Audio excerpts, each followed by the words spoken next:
In the crowded living room of my father's mansion, my daughter Madison eagerly tore open her first ever birthday gift from her grandfather. Her small hands trembled with excitement until she discovered an empty box. My father laughed.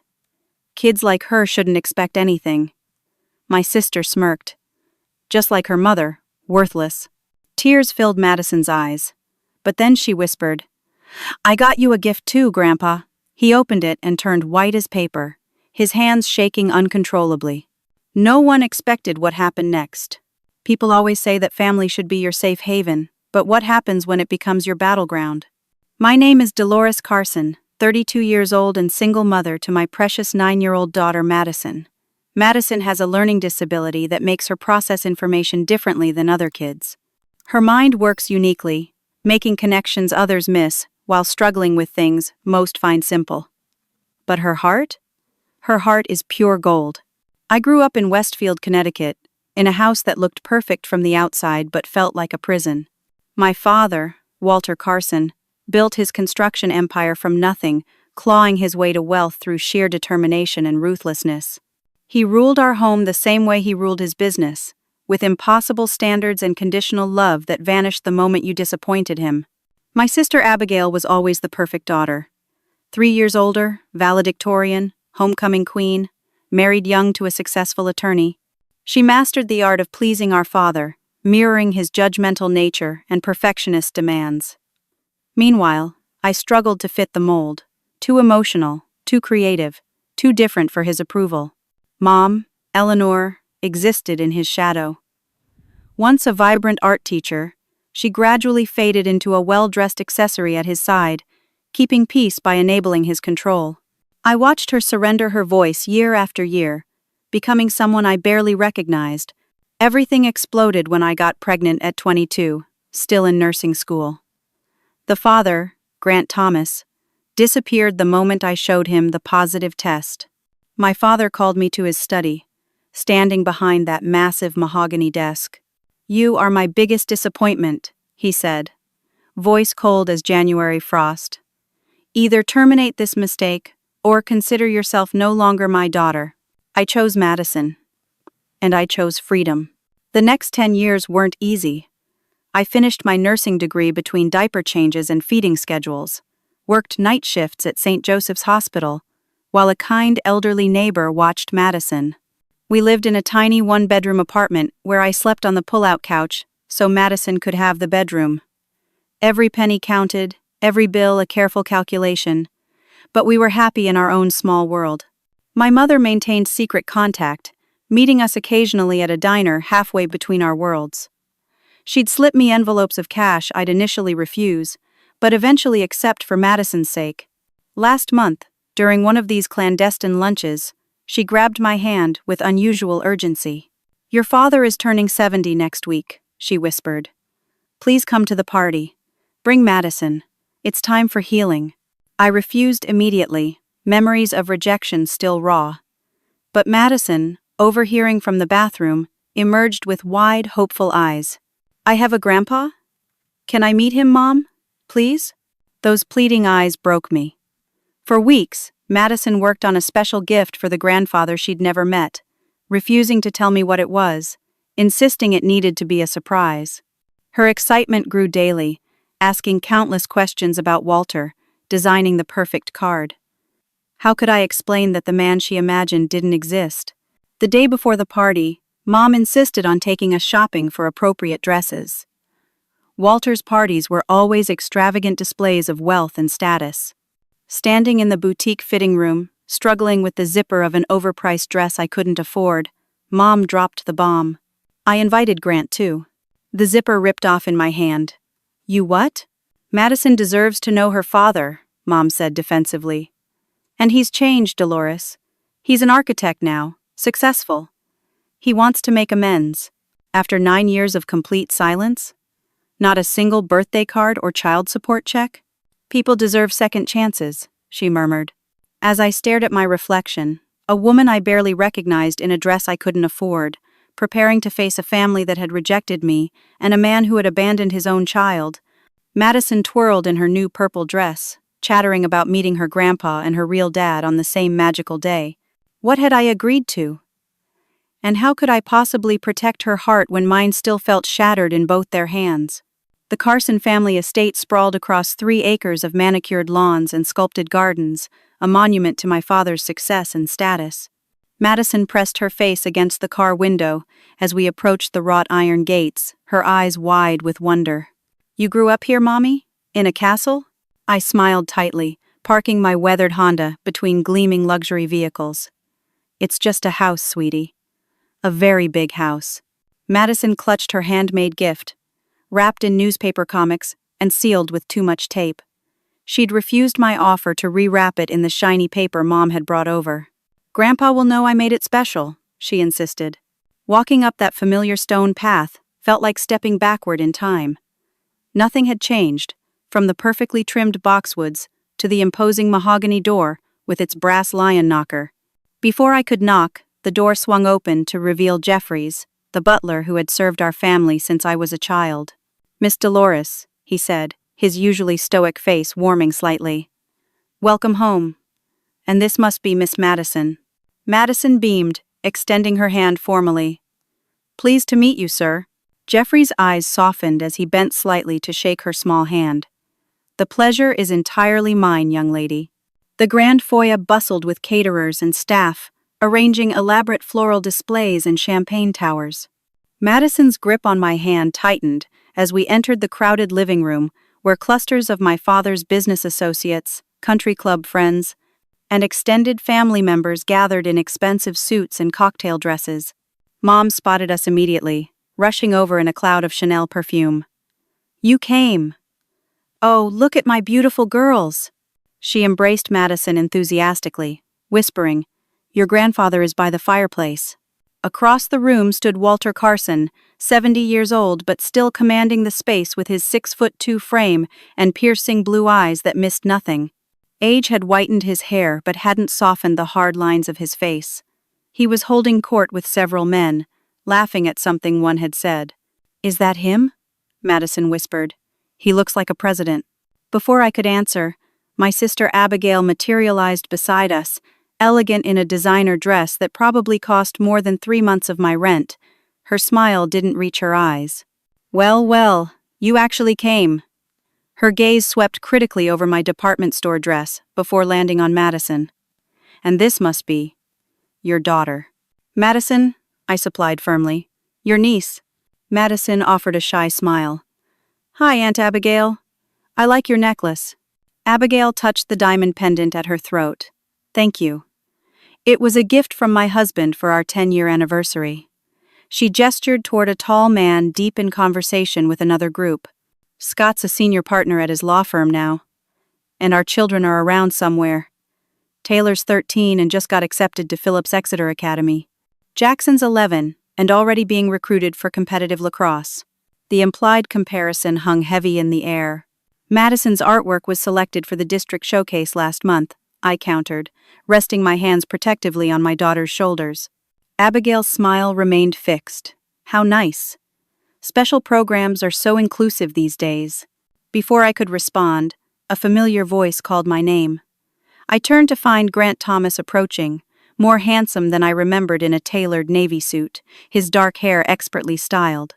9 years had matured his boyish features into those of a successful man, erasing any trace of the scared college student who had fled from responsibility. Dolores, he said, voice warm with rehearsed charm. You look amazing. Madison stared up at him with curiosity. I'd shown her pictures, answered her questions honestly over the years, but seeing him in person was different. Something shifted in her expression. Recognition of shared features, perhaps. The same cleft chin and hazel eyes. You must be Madison, he said, crouching down to her level. I've thought about you every single day. I bit back the bitter retort that rose to my lips. Every day except the 3,300 days you were absent. You're my dad, Madison stated simply. I am, he confirmed, glancing up at me with what seemed like genuine emotion. And I'm so sorry I haven't been there for you. I want to change that, if your mom will let me. Mom appeared at my elbow, practically vibrating with excitement. Isn't this wonderful? The family could be whole again. She lowered her voice. Grant works for Hendricks Architecture now. Very successful. Just bought a house in Greenwich. I noticed my father watching our interaction from across the room, his expression unreadable. Madison followed my gaze. Can I give Grandpa his present now? Mom hesitated. Wait for the gift ceremony, sweetheart. Your grandfather has a very specific way he likes to do things. The afternoon progressed with elaborate hors d'oeuvres and carefully orchestrated social interactions. I watched Grant charm everyone he spoke with, including Abigail and Scott.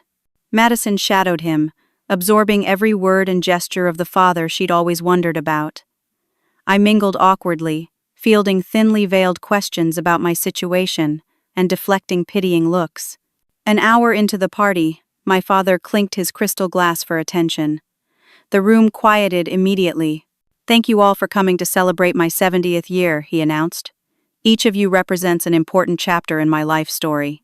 His gaze swept the room, pausing briefly on Madison and me.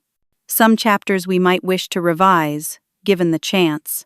Murmurs rippled through the crowd. Life has taught me the value of legacy. To that end, I've recently amended my will to reflect certain reconsiderations. He raised his glass. To family, in all its complicated forms. The implications weren't lost on anyone, least of all, Abigail, whose smile had frozen on her face. Was my father suggesting what it sounded like?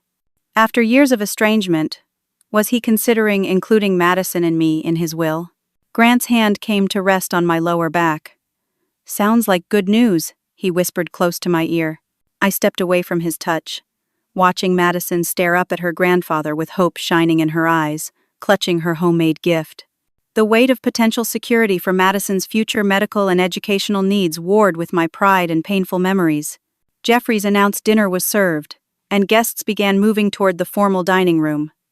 Madison tugged at my hand. When do I get to actually meet Grandpa? Soon, sweetheart, I promised, though uncertainty gnawed at me. Very soon. The formal dining room gleamed under crystal chandeliers, the long mahogany table set with heirloom china and sterling silver. Place cards arranged guests strategically, power and influence determining proximity to my father at the head of the table. I found Madison and me, seated halfway down, directly across from Grant, with Abigail's family nearby. Madison wiggled with excitement as servers placed elaborate appetizers before each guest. This is fancy like a restaurant on TV, she whispered too loudly. Several guests smiled indulgently, while others exchanged glances.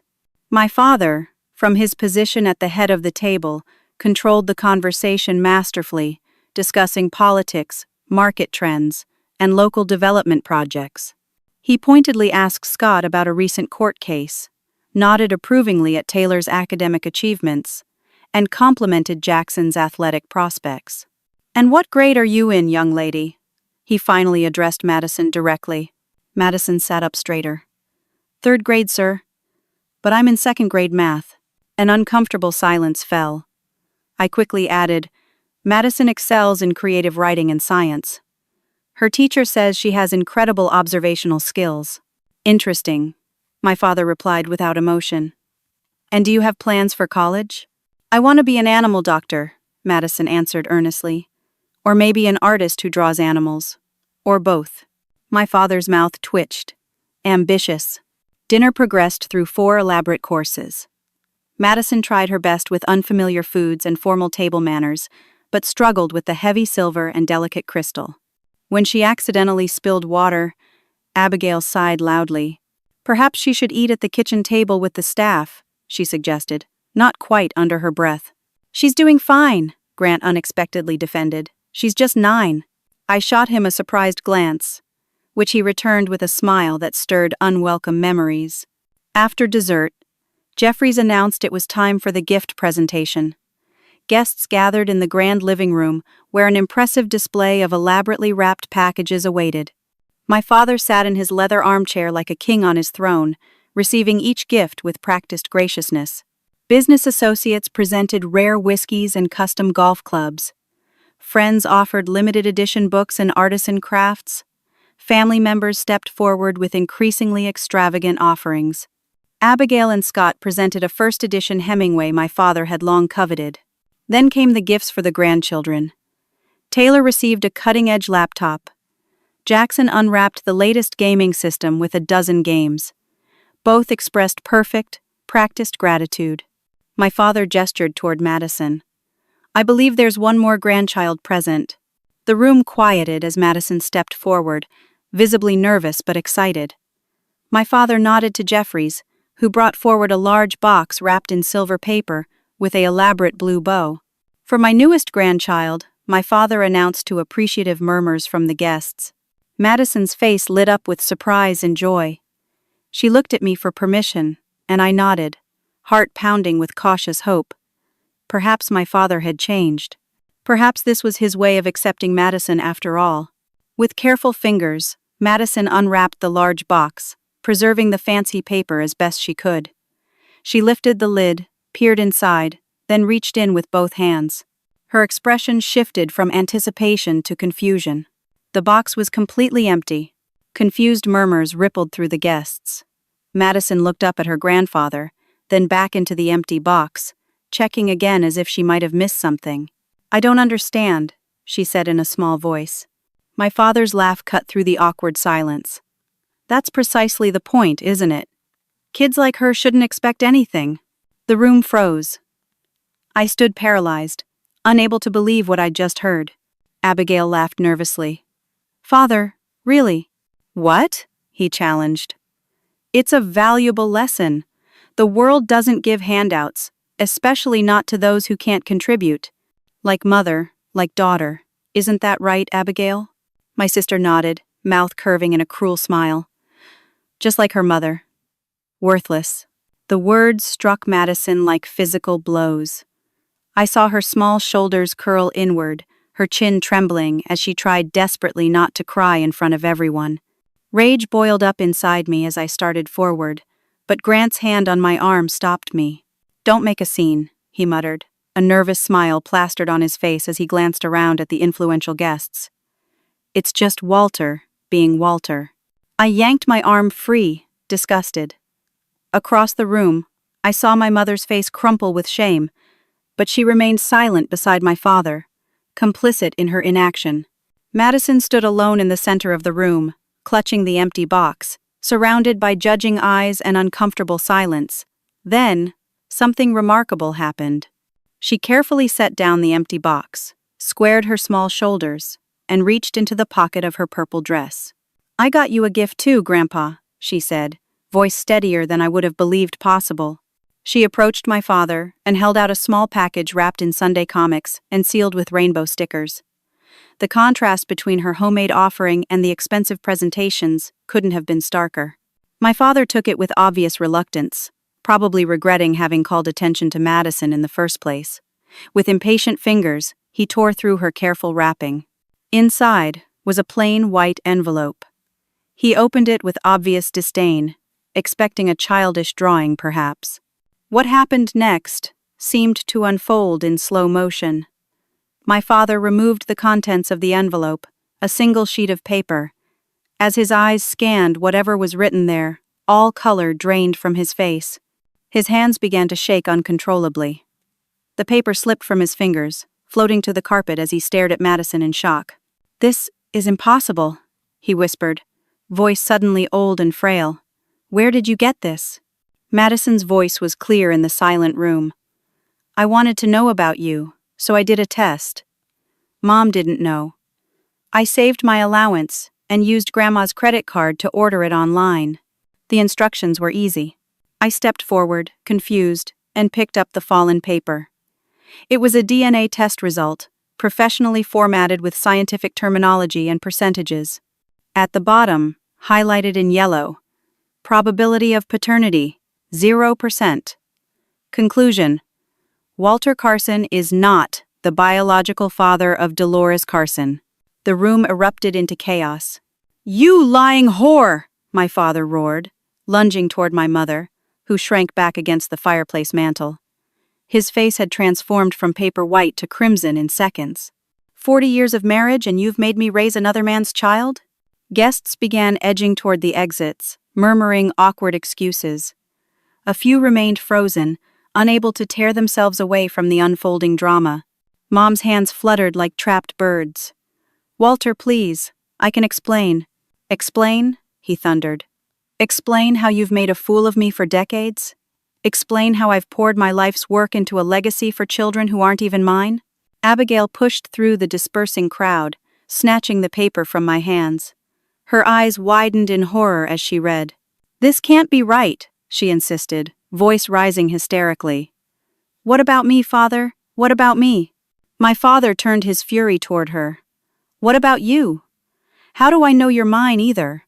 How many men did your mother entertain while I built an empire?" Scott stepped forward, placing a protective arm around my sister. "Sir, you're upset. Let's all calm down." "Don't tell me to calm down in my own house," my father shouted. I stood stunned, pieces falling into place. The way my father had always favored Abigail, his persistent disappointment in me, the feeling of never quite belonging despite having his blue eyes and strong jawline. But if not him, then who? "Who is it?" I asked my mother directly, cutting through the shouting. "Who is my real father?" Mom's eyes darted nervously toward the study door. "James Wilson," she whispered. "Your father's former business partner." The name struck a chord. James Wilson, my father's partner, in the early days of Carson Construction. The gentleman who always brought me books when he visited, who seemed genuinely interested in my drawings and stories. The partnership had dissolved bitterly when I was about 10, with rumors of embezzlement and betrayal. "James?" my father spat. "I trusted him. I made him rich. And he was sleeping with my wife the entire time?" "It wasn't like that," Mom protested weakly. "It was just once. After that Christmas party, when you were so cruel to me in front of everyone. He was kind when you weren't." I felt a small hand slip into mine. Madison looked up at me, her eyes wide with confusion and fear. In the chaos, I'd almost forgotten she was witnessing everything. "I'm sorry, Mommy," she whispered. "I just wanted to know about our family. The test kit said, 'Discover your true heritage.' I thought it would make Grandpa happy to know for sure I was his family." I knelt down to her level. "You did nothing wrong, sweetheart." Grant pushed through the dwindling crowd, his expression calculating. "This changes everything, doesn't it? Legally speaking, Walter has no obligation to either of you now." I stared at him in disbelief. "That's what you're thinking about right now?" He shrugged, mask slipping to reveal the opportunist beneath. "Just being practical. If you're not Walter's daughter, then Madison has no claim on the Carson fortune. But as Madison's biological father, I still have a connection to her." "You have no connection to my daughter," I hissed. "Biology doesn't make you a father. Being there does. And you've been absent for 9 years. Grant smiled thinly. "Courts might see it differently, especially now that I'm established and can provide stability." Cold fear gripped me. Was this why he'd suddenly reappeared? Not for Madison's well-being, but for potential access to my father's fortune through her. Across the room, Abigail had collapsed onto a sofa, sobbing as Scott tried unsuccessfully to comfort her. "Am I his? Am I his?" she kept repeating. The perfect daughter, suddenly questioning her entire identity. My father had moved to the bar cart, pouring himself a large scotch with shaking hands. "Get out," he said, voice deadly quiet. "All of you, get out of my house." Jeffries appeared in the doorway, visibly distressed. "Sir, perhaps we should postpone the remainder of the evening." "Clear them out," my father ordered. Every last one. As guests hurriedly gathered coats and purses, making awkward farewells, I realized Madison was no longer holding my hand. "Madison?" I called, looking around the crowded room. "Madison, where are you?" No answer came. I checked behind furniture, in corners, increasingly frantic. "Has anyone seen my daughter?" Faces turned blankly toward me, then away, more concerned with their own graceful exits than a missing child. "Probably hiding after causing all this trouble," Abigail sniffled viciously. "Just like you always did." I ignored her, pushing through the remaining guests. "Madison!" My mother joined the search, calling Madison's name through the mansion's many rooms. Grant reluctantly began checking the ground floor, while Scott took Taylor and Jackson outside to search the gardens. As minutes stretched into an hour with no sign of Madison, panic clawed at my throat. The birthday party guests had all departed, leaving only family and staff to form a search party through the sprawling estate. "We should call the police," I insisted, but my father refused. "No police. No scandal. We'll find her ourselves." Night had fallen, throwing long shadows across the manicured grounds. Staff members carried flashlights, calling Madison's name as they checked outbuildings and garden structures. "This is all your fault," Abigail hissed, as we searched the east wing. "You and your defective child have ruined everything." "My daughter isn't defective," I snapped back. "And she didn't create this situation. The adults in this family did that all by themselves." A groundskeeper approached, cap in hand. "Mrs. Wilson from next door called, says she thinks the little girl might be with her." Hope surged through me. "Martha Wilson? She still lives in the cottage?" The gardener nodded. "Yes, miss. Just past the rose garden." I ran through the darkness toward the small cottage that bordered the eastern edge of the estate. Martha Wilson had been our neighbor throughout my childhood, a kind widow who often sneaked me cookies when my father wasn't looking. The cottage windows glowed warmly in the night. I knocked frantically, and the door opened immediately to reveal Martha, now in her 70s but still straight, backed and clear-eyed. "I thought you might come looking for her," she said, stepping aside to reveal Madison seated at a small kitchen table, a mug of hot chocolate and a plate of cookies before her. "Madison!" I rushed forward, gathering her into a fierce hug. "You scared me to death. Why did you run away?" "I didn't run away," Madison explained, wiping chocolate from her lips. "I just needed quiet. Everyone was yelling and being mean. I remembered seeing the pretty cottage from the window, and I thought it would be peaceful." "She has excellent instincts," Martha commented, returning to her rocking chair. "Came right to my door, introduced herself properly, and asked if she could visit for a little while." Relief gave way to curiosity. "How did you know she was my daughter?" Martha smiled mysteriously. "Besides the obvious resemblance?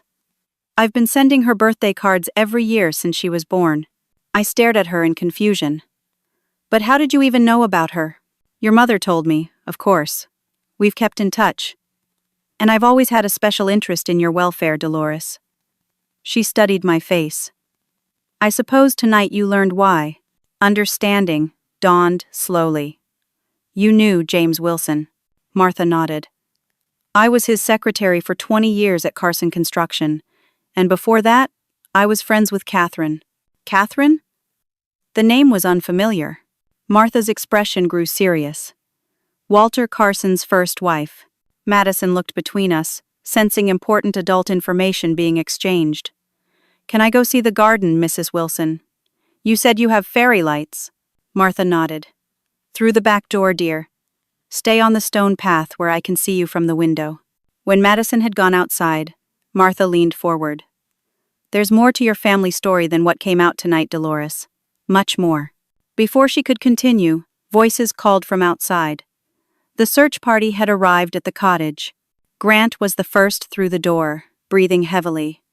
"Found her?" he called over his shoulder before fixing me with an accusatory stare. "You could have told us where you were going." Others crowded in behind him, my mother, Scott, and Abigail, and finally my father, looking strangely diminished outside the grandeur of his mansion. Martha rose stiffly to her feet. "Well, Walter, it's been many years." My father's face contorted with recognition and something that looked almost like fear. "Martha, I thought you'd moved away." "I've been right here all along," she replied coldly. "Watching, waiting." "For what?" he demanded. Martha's smile was razor-sharp. "For justice, Walter. For Catherine and her son." My father blanched. "You don't know what you're talking about." "Oh, but I do," Martha countered. "I know everything. And now, I think it's time your daughters did too." The tension in Martha's small cottage was suffocating. My father looked trapped, his eyes darting between Martha and the door, as if calculating an escape route. My mother twisted her diamond rings nervously, while Abigail clung to Scott's arm, mascara streaking her cheeks. "Who is Catherine?" I asked again, breaking the silence. Martha gestured toward her mantelpiece, where a black and white photograph stood in a silver frame. A beautiful young woman with a gentle smile held a toddler on her lap. "Catherine Spencer Carson," Martha explained. Walter's first wife and the mother of his firstborn child. Abigail gasped. That's impossible. Mother is father's only wife. Martha shook her head. Walter and Catherine married in 1975, right after college. Christopher was born a year later. They lived in a small apartment in New Haven while Walter started his construction business. My father's face had turned to stone. Ancient history. Irrelevant. Not to Christopher, Martha countered. Not to the boy who lost everything. Madison slipped back inside, sensing the strange atmosphere. She came to stand beside me, and I placed a protective arm around her shoulders. Martha continued, her voice steady. Catherine died under suspicious circumstances when Christopher was 4. A fall down the stairs while Walter was the only other person home. The investigation found insufficient evidence for charges, but plenty of questions remained unanswered. This is slander, my father growled. I won't stand for it. You'll listen, Martha replied firmly. For once in your life, Walter Carson, you will listen. To my amazement, my father fell silent. After Catherine's death, Walter gained control of her substantial inheritance, which financed the expansion of Carson Construction. Christopher was sent to live with Catherine's sister temporarily. At least, that's what Walter claimed. In reality, he had the child placed in foster care and told the family Christopher was being well cared for with him. Shocked murmurs filled the small room. Even Grant looked disturbed by this revelation. The boy vanished into the system, Martha continued. Catherine's family eventually hired investigators, but the trail had gone cold. Walter married Eleanor less than a year after Catherine's death, and Abigail was born soon after. Abigail shook her head vehemently. You're lying. All of this is lies. I have documentation, Martha said quietly. Marriage certificates, birth records, police reports, legal papers. I was Catherine's friend. I promised her I'd watch over her son if anything happened to her. I failed for many years, but I finally found him. My mind raced, connecting dots I hadn't known existed. Christopher, I whispered. Christopher Matthews. Madison's school counselor. Martha's eyes widened in surprise. You know him? He's been helping Madison with her learning plan, I explained, remembering the kind man in his 40s with thoughtful eyes and gentle patience. He's been incredibly supportive, advocating for her special accommodations. Martha smiled sadly. He became a child psychologist, specializing in trauma and learning differences. He never knew his true identity until I found him 5 years ago through a genetic ancestry database. My father lunged forward suddenly. You had no right. That boy was better off without the burden of the past. That boy is your son, Martha fired back. Your firstborn, the rightful heir to half of everything you've built on his mother's stolen legacy. I built my company with my own 2 hands, my father insisted. Every brick, every contract. Mine. Financed by Catherine's inheritance, Martha corrected. The $2 million her parents left her that mysteriously disappeared after her death. The amount hung in the air, modest by today's standards, but substantial in the 1970s, enough to transform a struggling small business into a regional contender. My mother had gone deathly pale. Walter, is this true? You were married before? It was another life, he dismissed. Before I became the man I am. Martha stood, surprisingly intimidating, despite her age and small stature. The man you are is a thief, and possibly worse. Christopher has never pursued his claims because he wanted nothing to do with the father who abandoned him, but he deserves to know his sisters, and they deserve to know him. Abigail had begun to hyperventilate. This can't be happening. First Dolores isn't father's daughter, now there's some secret brother. What about me? Am I even yours? She demanded of my father. Of course you are, he snapped. You think I didn't check? After what your mother did with James, I had you tested immediately after birth. The casual cruelty of this revelation seemed to physically strike my mother, who staggered back against the wall. You never told me, she whispered. I never told you a lot of things, he replied coldly. Madison tugged at my hand. Mom, I'm confused. Is Mr. Matthews my uncle? The innocent question somehow cut through the tension. I knelt beside her. It seems he might be. What would you think about that? Madison considered this seriously. He's nice. He always listens and never makes me feel stupid. He brings peanut butter cups to our meetings but doesn't tell the other teachers. Martha smiled warmly at Madison. Christopher has always had a gift for connecting with children. Catherine would be so proud of the man he's become. My father checked his watch with exaggerated impatience. This has been a fascinating trip down memory lane, but I've had enough family revelations for one evening. Madison has been found, so there's no need to continue this gathering. I straightened, feeling something harden within me. Actually, I think we've only scratched the surface, Father. Or should I even call you that anymore? Call me whatever you want, he replied dismissively. It doesn't change the fact that you and your damaged child are no longer my concern, legally or otherwise. Madison isn't damaged, I countered, voice rising. She's different, yes. She struggles with some things and excels at others. Just like everyone in this room, including you. Don't compare her limitations to normal challenges, he scoffed. Normal? I laughed bitterly. What's normal about any of this? What's normal about abandoning your firstborn son? What's normal about testing your daughter's paternity without telling your wife? What's normal about giving an empty box to a 9-year-old as a cruel joke? I was teaching a valuable lesson about expectations. The only lesson here is about what kind of man you really are, I said coldly, and it's not the successful, respected pillar of the community you pretend to be. It's a frightened, cruel old man who builds himself up by tearing others down. Unexpected applause came from the doorway. We all turned to see Grant slow clapping. Quite the speech, Dolores. Always the dramatic one. Stay out of this, Grant, I warned. He stepped further into the already crowded cottage. I'm afraid I can't do that. As Madison's father, I have a vested interest in this family drama, especially the financial implications. You've never been interested in being Madison's father before, I pointed out. Grant's smile turned calculating. People change. Situations change. Did you know I've been working for Walter's company for the past 3 years? Senior project manager for Carson Construction's commercial division. The revelation struck me like a physical blow. You've been working for my father? All this time? Walter and I understand each other, Grant replied smoothly. We're both pragmatic men who recognize opportunity. You mean you're both manipulative users who treat people like pawns? I corrected, pieces clicking into place. This whole reunion wasn't about reconnecting with Madison at all. It was about securing your position with Walter through her. Grant at least had the decency to look uncomfortable.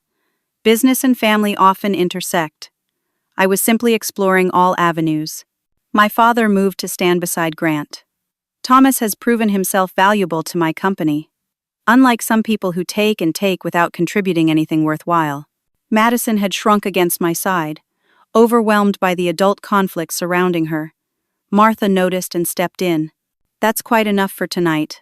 The child needs rest, not more drama. She addressed my father directly. I suggest you all return to the mansion and continue this discussion tomorrow when cooler heads might prevail. There's nothing more to discuss, my father declared. The fact remains that Dolores is not my biological daughter, which nullifies any obligations I might have had to her or her child. As for these wild stories about Catherine and Christopher, I'll have my lawyers address those slanderous claims. Your lawyers can't erase DNA evidence, Martha replied calmly. Nor the paper trail I've meticulously preserved all these years. We'll see, my father said ominously. Eleanor, Abigail, Scott, we're leaving. My mother hesitated, looking torn between following my father and staying with me. Go, I told her gently. We'll be fine. As they filed out, Abigail paused in the doorway. I found something in Father's study while we were searching, she whispered. Legal papers. He's modified his prenuptial agreement with Mother. He's planning to leave her with nothing. Before I could respond, she hurried after Scott, leaving me to absorb this final revelation. Grant remained, shifting uncomfortably. Dolores, we should talk about custody arrangements moving forward, given these new circumstances. Get out, I said quietly. Be reasonable, he persisted. I have a stable income, a nice house. I could provide things for Madison you simply can't afford. The only thing Madison needs that money can't buy is genuine love, I replied, something you've never shown her. Now leave before I call the police and report you for the 9 years of child support you've never paid. After Grant reluctantly departed, Martha made up her spare bedroom for Madison and me. As I tucked my exhausted daughter into bed, she looked up at me with worried eyes. Are you sad that mean man isn't your real dad? I smoothed her hair back from her forehead. No, sweetheart. I'm just processing a lot of new information. But I want you to know that none of this changes how much I love you. Is Mr. Matthews really my uncle? It seems that way, I answered honestly. Would you like to get to know him better as your uncle, instead of just your school counselor? Madison nodded thoughtfully. I already told him about Grandpa's party. He gave me his phone number and said to call if I needed help. This revelation stopped me short. When did you talk to Mr. Matthews about the party? Yesterday at school, Madison replied sleepily. He asked if I was excited about meeting my grandpa. He seemed to know all about it. As Madison drifted off to sleep, I sat in the darkness, mind racing. How had Christopher Matthews known about the party? Why had he given Madison his personal phone number? And why did I have the distinct feeling that Madison's gift to my father hadn't been entirely her own idea? In the living room, Martha sat waiting with 2 cups of tea and answers to questions I hadn't even known to ask. St. Joseph's Medical Center bustled with morning activity as I stepped off the elevator onto the cardiac care floor. After Madison and I had spent the night at Martha's cottage, my mother called early with the news.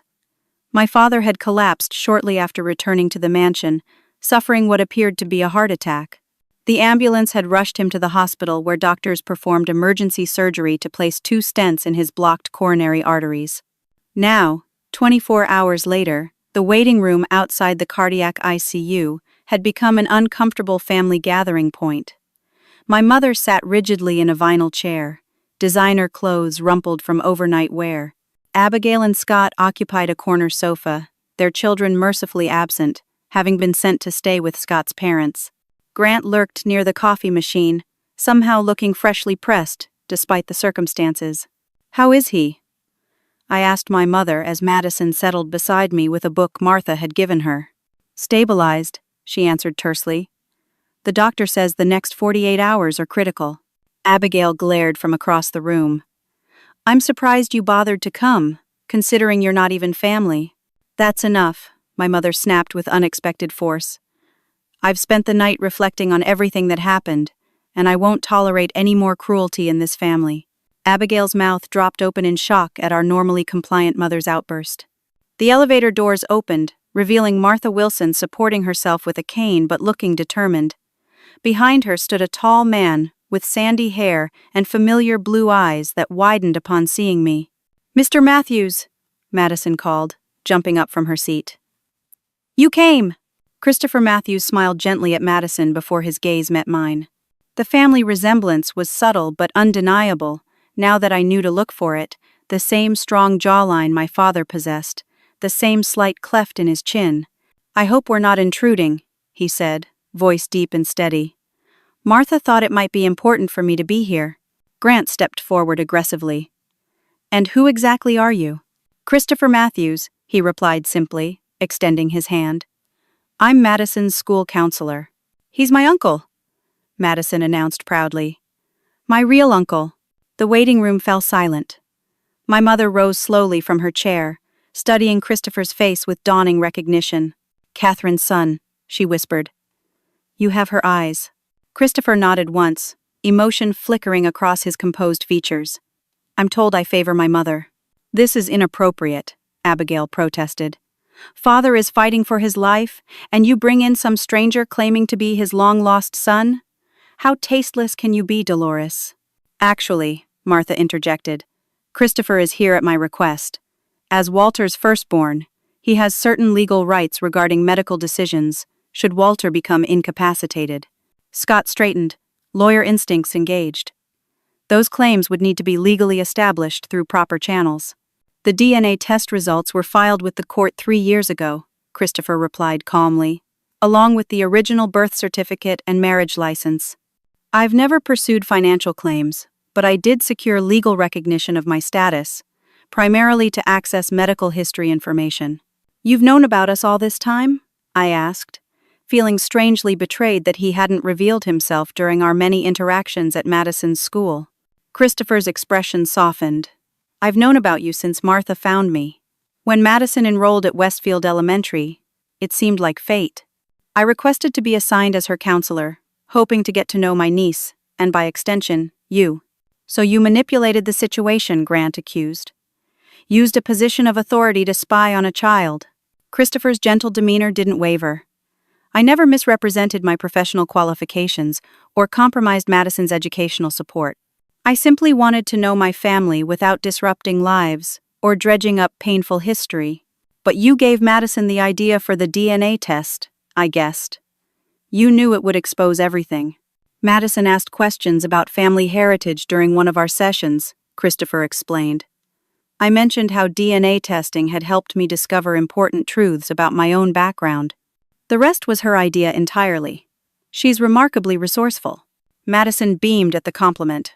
A doctor in surgical scrubs approached our group. Mrs. Carson? Your husband is awake and asking for Madison. We all stared in surprise. Madison? My mother repeated. Are you certain? The doctor nodded. He was very specific. Said he needed to speak with his granddaughter immediately. Madison looked up at me, uncertain. Should I go? Every protective instinct screamed no, but something in the doctor's urgent expression made me hesitate. I'll go with her, I decided. Hospital policy limits ICU visitors to one at a time, the doctor apologized. But we can make an exception for a child to have a parent present. As Madison and I followed the doctor down the corridor, Grant caught up with us. I'm coming too, he insisted.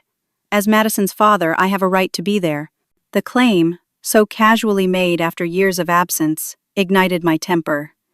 You gave up that right when you walked out on us 9 years ago. You're nothing but a sperm donor who suddenly smelled money. Grant's face darkened. You'll regret that when we get to family court. Threatening me with custody battles won't work, I hissed, keeping my voice low for Madison's sake. No judge will side with a father who abandoned his special needs child for 9 years. Won't they? Grant countered smugly. A successful architect with a 6-figure income and a 4-bedroom house in Greenwich versus a single mother nursing assistant living in a 1-bedroom apartment? Especially when that mother isn't even related to the wealthy grandfather who could have provided financial support. Cold fear gripped me. As much as I hated to admit it, Grant had resources I couldn't match in a protracted legal battle. Money isn't everything, I maintained, though my voice lacked conviction. In the American legal system? Grant laughed. It's at least 90%. We reached the ICU doors where the doctor instructed Grant to remain outside. Madison slipped her small hand into mine as we entered the climate-controlled room filled with beeping monitors and medical equipment. My father looked diminished against the white hospital sheets, his commanding presence reduced by tubes and wires. His skin had a grayish pallor, and his breathing seemed labored despite the oxygen line. Madison, he called weakly when he saw us. Come here, child. Madison approached cautiously, stopping at the bedside rail. Hello, Grandpa. Are you feeling better? A ghost of a smile touched his lips. Not particularly, but seeing you helps. I remained vigilant nearby, ready to intervene at the first sign of cruelty. I'm sorry about your heart, Madison said sincerely, and I'm sorry my present made you fall down. My father's expression softened in a way I'd never witnessed before. You have nothing to apologize for. I'm the one who should be sorry. That empty box was unforgivable. The admission stunned me into silence. It was kind of mean, Madison agreed matter-of-factly. But Mommy says sometimes people are mean because they're hurting inside. My father's gaze shifted to me briefly before returning to Madison. Your mother is a wise woman, wiser than I gave her credit for. He reached for Madison's hand, and after a moment's hesitation, she allowed him to take it. Can you keep a secret? He asked, voice barely above a whisper. Madison nodded solemnly. I already knew you were my granddaughter, he confessed. Even before your test. But how? Madison asked, confusion evident. If Mommy isn't your real daughter? Biology isn't everything, my father replied, echoing my own frequent assertions about Grant. I've watched you grow up from afar. Birthday cards from your grandmother weren't the only ones you received. Realization dawned. The unsigned cards with the $20 bills, I breathed. They came from you? He nodded weakly. I couldn't acknowledge you publicly, not after taking such a hard stance. Pride. Stubborn, foolish pride. But why were you so mean yesterday, if you cared about us? Madison asked, cutting to the heart of the matter, with her characteristic directness. Because I'm a coward, he admitted. I built walls around myself so high that I forgot how to let people in, even when I wanted to. A knock at the door interrupted the conversation. A hospital social worker entered, clipboard in hand. Mr. Carson? I'm Janice Porter from Patient Advocacy. I need to discuss some important paperwork with you regarding guardianship designations for your granddaughter, Madison Thomas. My father nodded, as if expecting her. Did you bring the documents I requested? Everything's prepared as you instructed, she confirmed. I stepped forward, confused. What documents? What guardianship? The social worker turned to me. Are you Dolores Carson? Mr. Carson has been working with our department for several months regarding potential adoption proceedings for Madison. Adoption? I repeated, stunned. That's impossible. My father hasn't seen Madison since she was born. He doesn't even acknowledge her. That's not entirely accurate, the social worker replied gently. Mr. Carson has been meeting with Madison regularly for the past 6 months, with the assistance of her school counselor, Christopher Matthews. The revelation hit me like a physical blow. I turned to Madison. Is this true? Madison looked down guiltily. Mr. Matthews said it was a special project. Grandpa would come to school during lunch, and we would talk in the counseling office. He wanted to get to know me before meeting you again. You lied to me, I whispered, hurt beyond measure. Both of you. We wanted to be sure, my father explained weakly. I needed to know if I could be the grandfather she deserves before disrupting your lives. Christopher suggested the approach. Christopher knew about this too? The betrayal deepened. Everyone knew except me. It was wrong to deceive you, my father acknowledged. But after decades of estrangement, would you have allowed it any other way? The honest answer was no, and we both knew it. The DNA test wasn't part of the plan, he continued. That was Madison's own initiative. Christopher and I had already confirmed privately that you weren't my biological daughter months ago. The public revelation at the party forced my hand before I was ready. Ready for what? I demanded. To make amends, he replied simply. To acknowledge Madison officially as my granddaughter, regardless of biology. To provide for her future. The empty box was a test, I realized. You were testing me, he nodded. I needed to see if you'd stand up to me for her sake. If you'd fight for her the way a mother should. That's unbelievably cruel, I said, anger rising. You traumatized a child to test my parenting? I never claimed to be a good man, my father replied. Only one trying to become better before it's too late. The heart monitor beside him began beeping more rapidly. The social worker moved toward the door. I should get the nurse. Not yet, my father insisted. There's more Madison needs to know. He turned back to my daughter, whose face reflected confusion and concern in equal measure. The empty box was inexcusable, he told her directly. But what you did afterward, offering me your gift, despite my cruelty, showed exceptional character. The kind of strength I've rarely encountered in my life. Madison's expression brightened slightly. Really? Really, he confirmed. Your mother has raised you with values I failed to instill in my own children. Compassion, forgiveness, resilience. The monitor's beeping increased further as my father's breathing became more labored. The adoption papers, he gasped. Sign them, Dolores. Let me do this one good thing. I need to understand exactly what you're proposing first, I insisted as the nurse rushed in, followed by Christopher and my mother. Later, the nurse ordered, checking my father's vitals with efficient movements. You all need to step outside now. As we were ushered from the room, Madison looked back at the frail figure in the hospital bed. "I forgive you, Grandpa," she called. "Everyone deserves second chances." In the hallway, surrounded by the fractured remains of what I'd once called family, I wondered if forgiveness could truly be that simple, or if, like everything else about Walter Carson, strings would inevitably be attached. 6 months can change everything. As summer gave way to fall, and fall surrendered to winter's first snow, our family transformed in ways I never could have imagined that fateful day at my father's 70th birthday party. Walter survived his heart attack, though recovery proved challenging. The brush with mortality seemed to soften something fundamental in his character, creating space for reflection and, remarkably, genuine change. The man who emerged from the hospital 3 weeks later moved more slowly, spoke more carefully, and listened more attentively than the tyrant I'd grown up fearing. The adoption papers turned out to be a legal arrangement, establishing Madison as Walter's rightful granddaughter and heir, regardless of biological connections. The documents included a substantial trust fund for her education and medical needs, administered jointly by Christopher and me to prevent any possibility of Grant gaining control. Grant himself disappeared from our lives after a particularly ugly confrontation in the hospital cafeteria, where his true motives became unmistakably clear. When Walter publicly announced that his will had been amended to include Christopher, Madison, and me as equal heirs alongside Abigail, Grant's interest in fatherhood evaporated. His parting threat of a custody battle never materialized after Walter's lawyers presented evidence of Grant's 9 years of willful parental neglect and recent opportunistic behavior.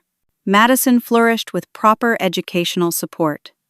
Walter funded a specialized learning program at her school, ensuring she received the accommodations her unique mind required. Her reading improved dramatically, and her natural artistic talents blossomed under the guidance of a gifted art therapist. The girl who once struggled to complete homework without tears now eagerly shared her accomplishments, confidence growing with each small victory. With Walter's financial backing, I established the Catherine Matthews Center for Diverse Learning Styles, a nonprofit organization providing advocacy, resources, and support for families navigating learning disabilities. I reduced my hospital hours to serve as the center's director, finally using my organizational skills and medical background to create systemic change rather than just treating symptoms. Christopher became a constant in our lives, the uncle Madison adored, and the brother I never knew I needed. His gentle wisdom and perspective helped me navigate the complicated process of reconciling with my father while maintaining healthy boundaries.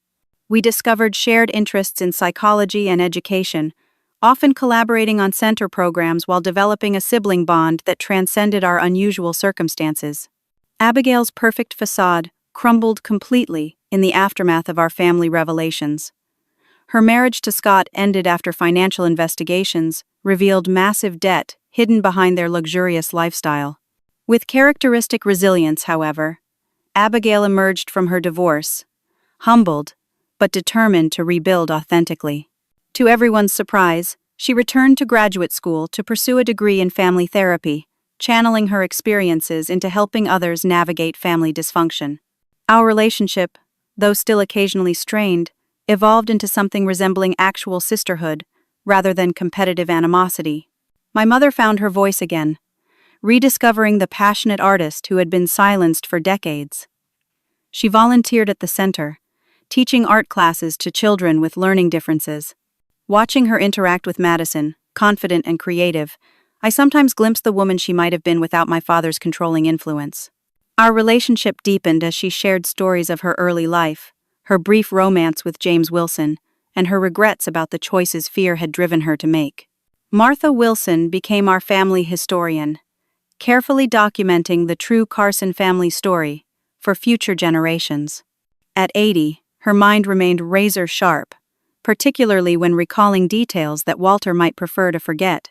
Her cottage became Madison's favorite weekend destination, where they baked cookies and planted gardens while Martha shared wisdom accumulated over 8 decades of observing human nature. And Walter? His transformation proved both the most profound and the most complex. The ruthless patriarch gradually gave way to a thoughtful elder who seemed genuinely interested in making amends. He attended Madison's school events, applauding her achievements with pride that appeared sincere.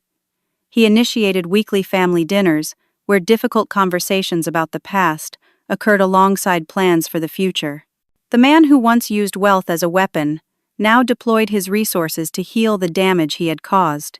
Today marked a significant milestone in this evolution.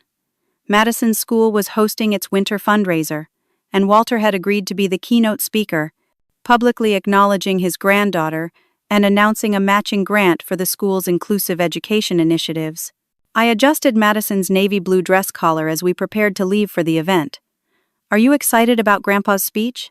Madison nodded, carefully placing her presentation poster in a protective folder. Her artwork would be featured in the school lobby, alongside other student projects.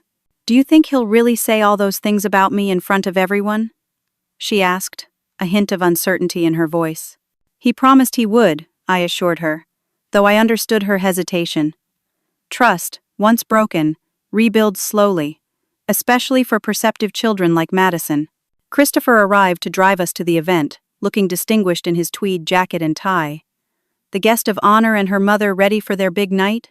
Madison gave him a high five, their special greeting. "I'm kind of nervous, Uncle Chris." "That's perfectly natural," he replied with the calm reassurance that made him exceptional at his job. "But remember what we practiced.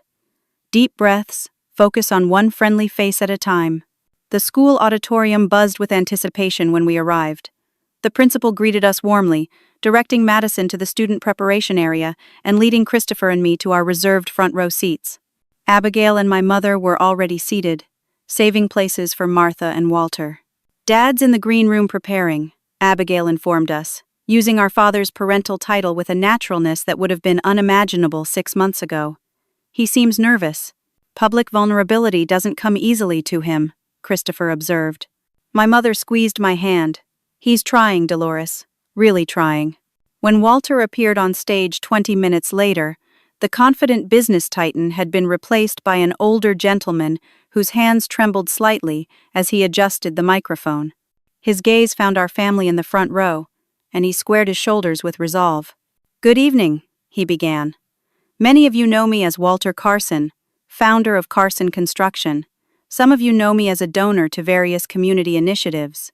But the most important role I hold, and the one I nearly lost through my own blindness, is that of grandfather to an extraordinary young lady, Madison Thomas." A murmur rippled through the audience. Walter's strained relationship with his adopted granddaughter had been gossip fodder in Westfield social circles for months. "Madison faces challenges that I, in my ignorance and pride, once misunderstood and even ridiculed," Walter continued, voice growing stronger. "I mistook her different way of processing the world for weakness, when in fact, it requires tremendous strength to navigate a society designed for neurotypical minds when yours works differently."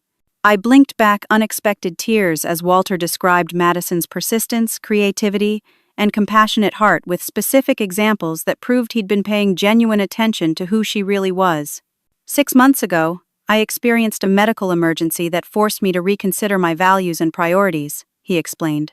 "But the true awakening came before that, when my 9-year-old granddaughter taught me about dignity and forgiveness in the face of cruelty." Walter recounted the empty box incident without minimizing his behavior or making excuses. "I offered emptiness, and she returned compassion. I demonstrated pettiness, and she responded with grace beyond her years." The audience sat rapt as Walter announced the Walter and Catherine Carson Foundation for Inclusive Education, a $5 million initiative to support programs for children with learning differences across Connecticut. Madison joined him on stage for the announcement, her smile radiant as they unveiled the foundation logo she had designed herself. After the presentation, as attendees mingled during the reception, I found myself standing beside Martha, near Madison's artwork display. "Did you ever imagine this outcome when you helped Madison with that DNA test?" I asked quietly. Martha's eyes twinkled. "I hoped, but didn't dare expect. People can surprise you, even after decades of disappointment. Do you think his change is genuine?" The question had plagued me throughout the months of reconciliation. "As genuine as a man like Walter can manage," Martha replied thoughtfully. "Perfect transformation exists only in fairy tales, Dolores. Real people change imperfectly, inconsistently, with occasional backsliding and ongoing effort." Across the room, Walter knelt, despite his arthritic knees, to examine a project created by one of Madison's classmates, listening intently to the child's explanation. "The true measure isn't whether he's completely transformed," Martha continued, "but whether he continues trying, even when it's difficult. Even when old habits call to him. Even when no one is watching." Christopher joined us, champagne flutes in hand. "To new beginnings," he proposed, raising his glass. "And to painful endings that make those beginnings possible," Martha added. I sipped the champagne, watching Madison guide Walter and my mother through the student exhibits, pointing out her friends' work with the same enthusiasm as her own. Abigail followed, engaging genuinely with the children, rather than comparing them to some impossible standard. This fragile new reality we'd constructed from the wreckage of the past wasn't perfect. Walter still occasionally made insensitive remarks without realizing it. Abigail still struggled with competitive impulses. My mother still deferred too quickly to avoid conflict. And I still maintained walls of protection around Madison and myself that sometimes kept love at a distance, as well as pain. But we were learning, all of us. Learning that family isn't defined by DNA, but by choice and commitment. Learning that power lies not in control, but in vulnerability. Learning that strength comes in many forms, some quiet and easily overlooked. Learning that healing requires truth, however uncomfortable, before reconciliation can truly begin. As the evening drew to a close, Madison approached with a folded paper in hand. "I made something new for Grandpa," she announced. "A family portrait." She unfolded her drawing to reveal a meticulously rendered scene of our entire complicated family gathered around a dinner table. Walter at one end, Martha at the other, with all of us between, faces detailed with remarkable accuracy and sensitivity. "It's everyone who belongs in our family," Madison explained. "Even the complicated parts." Walter studied the drawing with suspiciously bright eyes. "It's perfect, Madison. May I keep it?" "I made it for you," she confirmed. "To put on your desk at work, so you remember what matters most." Later that night, as I tucked Madison into bed, she asked the question that had clearly been on her mind throughout the evening. "Mom, do you think people can really change? For real?" I considered carefully before answering. "I think people can change when three things happen. First, they have to truly see the harm their actions cause. Second, they need to genuinely want to be different. And third, they need others who believe change is possible and support them through the process." Madison nodded thoughtfully. Grandpa had all three. "Yes," I agreed, though none of us could have predicted it. "I'm glad I gave him that DNA test," Madison declared, "even though it made everyone mad at first." "Sometimes the truth is painful but necessary," I replied. "Like lancing a wound to let the infection drain before healing can begin." Madison wrinkled her nose. "Gross, Mom. But I get it." As she drifted toward sleep, Madison murmured, "The empty box wasn't really empty after all." "What do you mean, sweetie?" "It had an important lesson inside," she explained drowsily. "Just not the one Grandpa thought he was teaching." In the quiet of Madison's room, surrounded by the artwork and books that reflected her unique mind, I marveled at the wisdom that sometimes emerges from the most unexpected sources. My daughter, once pitied for her differences, had catalyzed a transformation that professional therapists, religious leaders, and life-threatening emergencies had failed to achieve in Walter Carson. The empty box that was meant to humiliate had instead illuminated. The cruel gift had ultimately been a gift indeed, forcing long-buried truths into the light where they could finally be addressed and healed. In the family we had now built, different didn't mean less. Complex history didn't prevent new beginnings. And love, when chosen deliberately, rather than expected, automatically, proved stronger than biology, wealth, or social expectations. Some might call it a miracle, but I knew better. It was simply what happens when courage confronts fear, when truth displaces lies, and when a child's pure heart refuses to accept the limitations adults place on love and forgiveness. Have you ever experienced a moment when painful truth ultimately led to healing in your family? I'd love to hear your stories in the comments below. And if this journey of reconciliation and second chances touched your heart, please like this video, subscribe to my channel, and share with someone who might need encouragement that even the most broken family relationships can sometimes be repaired. Thank you for listening to our story, and remember that sometimes the most valuable gifts come wrapped in the plainest packages.